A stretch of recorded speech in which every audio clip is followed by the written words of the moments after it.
Bonjour à tous, bienvenue pour ce point d'actualité du vendredi 10 février. Un point sur la Covid-19, l'ensemble des indicateurs des chiffres hospitaliers et épidémiologiques montrent une très nette décrue de la pandémie au Covid-19. Et j'espère enfin qu'aujourd'hui ce sera le dernier point d'information sur ce sujet de la Covid-19. Les chiffres sont très bons, en effet dans le département de Loir-et-Cher nous avons un taux d'incidence à 28, avec une moyenne sur la région Centre-Val de Loire à 30, une seule hospitalisation en réanimation en Loir-et-Cher. Donc tous ces chiffres laissent à penser que nous sortons des pandémies successives à la Covid-19. Depuis le début de cette pandémie en 2020, c'est près de 40 millions de Français qui ont eu un test positif PCR à la Covid-19. J'ai eu le plaisir de remettre en début d'année le prix Livre de Loir-et-Cher pour l'édition 2023 au romancier René Manzor. Ce Sologno est un auteur, un romancier, un scénariste, un réalisateur de qualité, de films et de séries. C'est véritablement quelqu'un d'extrêmement talentueux. Son livre primé donc cette année pour le label Livre de Loir-et-Cher s'intitule À vif. C'est un thriller avec énormément de suspense qui a été édité en 2021 chez Calman Lévy. Je vous conseille vivement la lecture de ce livre et de tous les livres de cet auteur. Ce label créé en 2017 permet aux auteurs de rencontrer, d'exposer auprès de leurs lecteurs leurs livres dans nos médiathèques et dans nos bibliothèques. C'est toujours un moment fort. Un séminaire sur la thématique du réchauffement climatique a été organisé pour les élus ainsi que les directeurs des services au sein du conseil départemental. Je tiens à remercier vivement la qualité de prestation des intervenants pour leur exposé scientifique sur le diagnostic, mais également sur les propositions pour lutter contre ce réchauffement climatique. Le département est très engagé dans la lutte contre le réchauffement climatique. C'est un des pôles forts de notre politique avec notre agenda 2030. En début de mandat, j'avais demandé à réaliser un bilan carbone produit par le conseil départemental.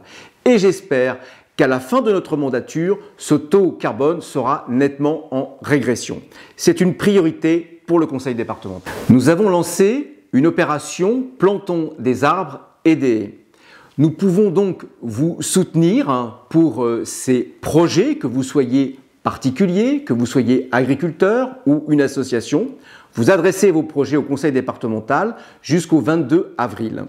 Sur le site du département, vous aurez toutes les informations. Lors de la commission permanente qui s'est déroulée cette semaine, nous avons étudié 35 dossiers et en particulier les prospectives d'un projet sur notre schéma départemental des solidarités 2024-2028. Ce schéma départemental devra donner plus de lisibilité et renforcer le rôle de la gouvernance du département sur les solidarités. C'est un point essentiel dans nos missions. Nous avons également étudié 35 dossiers, voté tout particulièrement les subventions qui sont versées à nos communes dans le cadre de la subvention de solidarité rurale. Ce sont près de 251 projets qui seront subventionnés en partie par le conseil départemental pour un montant d'une enveloppe cette année en 2023 de plus de 5,5 millions d'euros. Notre agence d'attractivité, BLC, est venue présenter son bilan de l'activité 2022 et les prospectives pour 2023. Je tiens à remercier l'équipe de cette agence d'attractivité qui a un rôle essentiel, un dynamisme, beaucoup d'énergie pour réaliser du marketing territorial afin d'accueillir de nouveaux habitants en Loir-et-Cher et tout particulièrement des professionnels de santé dans le cadre de notre plan Le 41 en bonne santé.